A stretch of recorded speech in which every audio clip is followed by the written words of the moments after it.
Buen día, profesora y compañeros. El día de hoy vamos a exponer lo relacionado a la prueba documental, artículos 424 a 434 de la Ley 906 de 2004, Código de Procedimiento Penal Colombiano. Nuestro grupo se encuentra conformado por Paola Elizabeth Benavides Pantoja, Camila Ibarra Soto, Paola Andrea Pantoja Benavides, Daniela Pesillo Cabrera.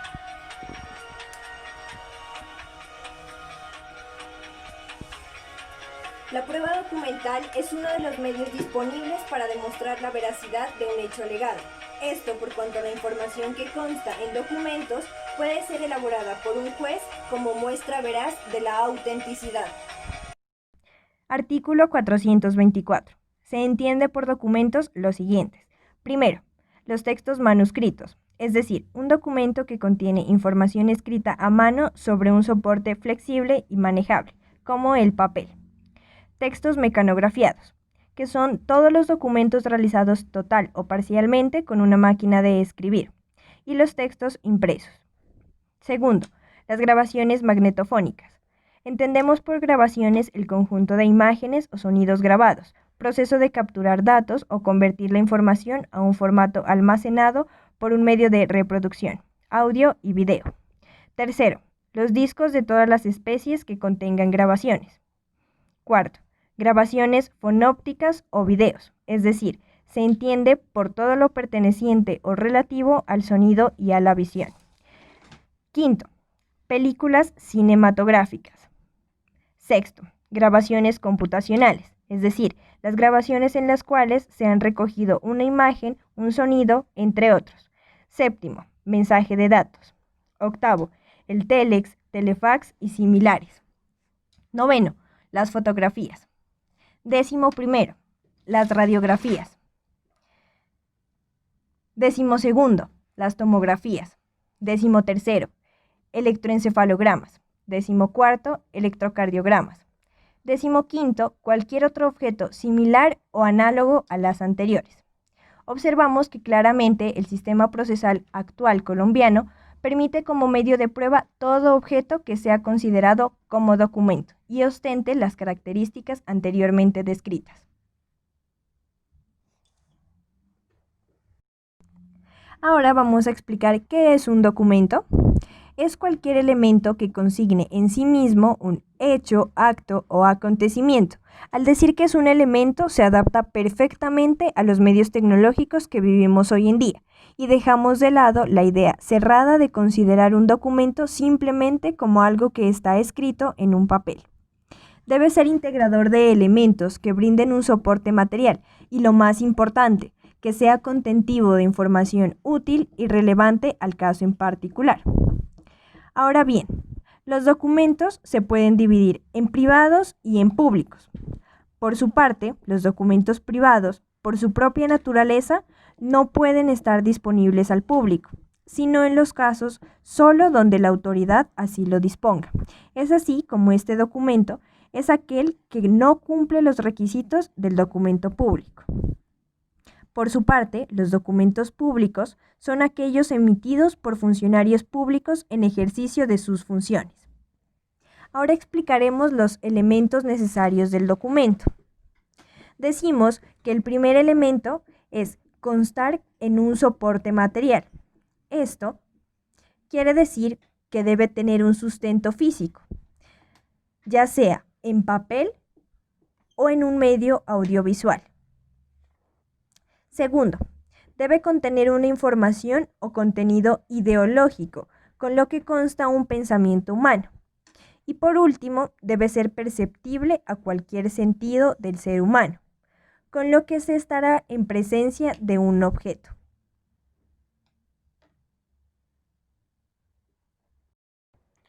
Ahora bien, una vez explicado lo relacionado con el documento auténtico, es pertinente realizar la breve desglosación del artículo 426 en relación a los métodos de autenticación e identificación. Como su nombre lo dice, se utilizan para la verificación de esos documentos que se pretenden traer a colación dentro de un proceso. Esto se podrá verificar por medio de 4 métodos, que respectivamente son, en primer lugar, el reconocimiento de la persona que ha elaborado ese documento para ser presentado. En segundo lugar, tenemos el reconocimiento de la parte contra la cual se aduce. Como tercer método, tenemos la certificación que debe ser expedida por una entidad certificadora de firmas digitales de personas naturales o jurídicas. Para el caso en concreto de Colombia, nos encontramos entonces ante el Organismo Nacional de Acreditación de Colombia, el cual va a desempeñar esta función. Como cuarto y último método, tenemos ese informe de experto en relación a la respectiva disciplina que es sugerida al interior de este artículo.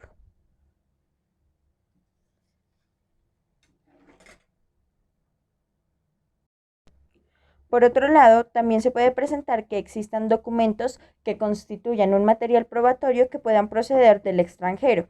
Es por ello que se procede a explicar el artículo 427. Y es importante decir que estos documentos deben encontrarse debidamente apostillados para poder ser ingresados por uno de los investigadores que participaron en el caso o por el investigador que recolectó o recibió ese elemento material probatorio que se pretende incluir dentro del proceso. Este apostillado data de un certificado que se adjunta al documento principal, es decir, al elemento material probatorio, para que así pueda ser aceptado y utilizado en otro país, por ejemplo, el caso colombiano. Y como se explicó anteriormente, se debe contar con todos los requisitos de validez.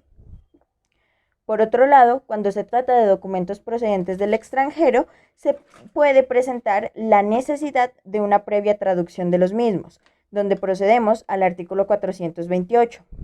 Este documento manuscrito, mecanografiado o impreso también puede ser producido en un idioma distinto al castellano. Es por eso que así se deberá presentar una previa traducción, no sin antes existir una orden del juez, y éste emitirá a los traductores oficiales. El texto original y el de la traducción se constituirán en el medio de prueba. Además, es necesario tener en cuenta que un traductor oficial es una persona ampliamente capacitada para realizar estas traducciones de documentos oficiales. Además de ello, los traductores oficiales deben estar inscritos ante el Ministerio de Relaciones Exteriores y, si bien es cierto, pueden traducir documentos públicos, también pueden hacerlo con documentos de carácter privado. Subsiguiente a ello tenemos el artículo 429 relacionado a la presentación de los documentos. Este documento podrá presentarse en original o en una copia autenticada, por ejemplo, cuando lo primero no fuese posible o causare un grave perjuicio a su poseedor. Este documento podrá ser ingresado por uno de los investigadores que participaron en el caso o por el investigador que recolectó o recibió ese elemento material probatorio o la evidencia física que se pretende incluir dentro del proceso.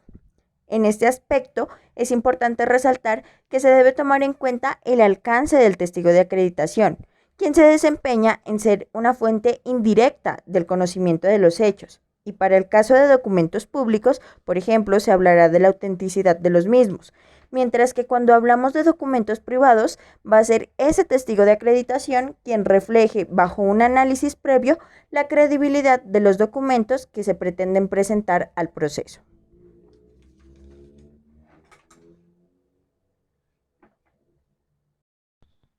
Después de haber realizado la explicación del artículo de la presentación de documentos, vamos a realizar un análisis acerca de la Ley 1908 de 2018, la cual, por medio de su artículo 20, añadió el artículo 429A, que contiene la cooperación interinstitucional en materia de investigación criminal. Básicamente, esta ley lo que busca es fortalecer la investigación y judicialización de las organizaciones criminales, ya sea por grupo delictivo organizado o grupos armados organizados. El estudio de este artículo 429 lo que nos quiere dar a entender es que los elementos materiales probatorios, evidencia física e información legalmente obtenida que haya sido realizada por medio de las autoridades administrativas en desarrollo ya sea de sus competencias fiscales, sancionatorias o disciplinarias, podrán realizarse o podrán implementarse en la indagación o investigación. Todo esto deberá tener en cuenta principalmente que Esos derechos y procedimientos deben respetar lo establecido en la Constitución política. Posteriormente, debemos tener en cuenta que esos conceptos, informes, experticias y demás medios de conocimiento que hayan sido recolectados o dados por las administraciones o las autoridades administrativas en desarrollo de su competencia podrán ser ingresados al juicio por medio de dos maneras. Una de ellas es por aquel funcionario que participó en esa actuación administrativa o por el investigador que recolectó o recibió ese elemento material probatorio o evidencia física.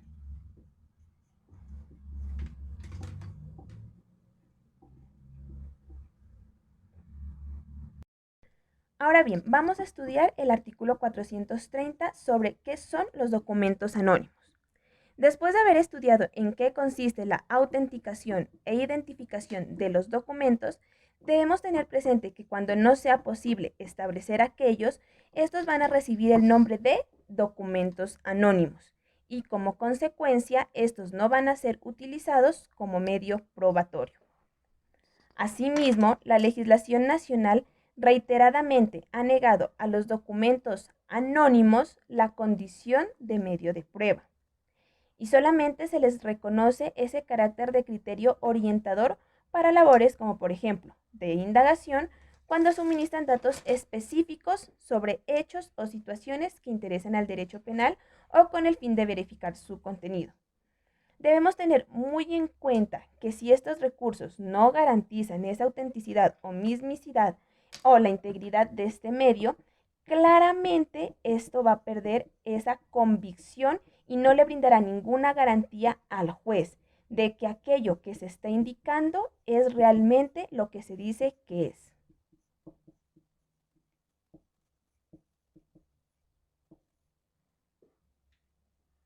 Artículo 431 del Código de Procedimiento Penal, el cual nos establece cómo deberá realizarse el empleo de los documentos en el juicio. Cuando hablamos de esos documentos escritos, de manera inicial se deberá realizar la exhibición de este. Como finalidad, pretende mostrar e indicar esos documentos ante los intervinientes, pues como objetivo es que éste sea debatido y respete aquel principio de publicidad. Después de haber realizado dicha exhibición, se deberá presentar la lectura de ese documento escrito. Aquí se debe tener en cuenta que esto no debe ser tomado de manera totalmente exegética, pues como se explicará más adelante, existen unas excepciones a la regla de mejor evidencia, ya que existen documentos de tan extenso contenido que obviamente si son leídos totalmente, la audiencia se podrá tornar tediosa. Pero por regla general, cuando esto sea posible, deberán ser leídos y por tanto exhibidos dentro del juicio, con el fin de que conocer su contenido y su forma. Ahora, como se dijo en partes anteriores, no solamente existen documentos escritos, sino que también existen aquellos documentos que no son escritos. Y esto lo establece el código en el artículo 424, desde el numeral 2 hasta el 15. Entonces se preguntarán cómo serán empleados estos documentos en el juicio. Pues, por ejemplo, el fiscal no podría realizar la lectura del video de un secuestro, pero tampoco podrá ser leído. Para que esto pueda realizarse de manera inicial se deberá realizar la exhibición de aquel documento y posteriormente deberán ser proyectados por cualquier medio. Este medio deberá ser un medio pertinente. Por ejemplo, si es un video, su manera más eficaz será por medio de un proyector. A modo de ejemplo, para entender claramente lo que se dijo, se deberá entender de la siguiente manera. Si se presenta un accidente de tránsito y este es captado por medio de una cámara de video, en modo de ejemplo, el fiscal podrá realizar la implementación de dicho medio probatorio. Y si requiere, también podrá solicitar que éste realice una explicación. Por último, podrá también presentarse un interrogatorio o un contrainterrogatorio como si éste fuera un perito.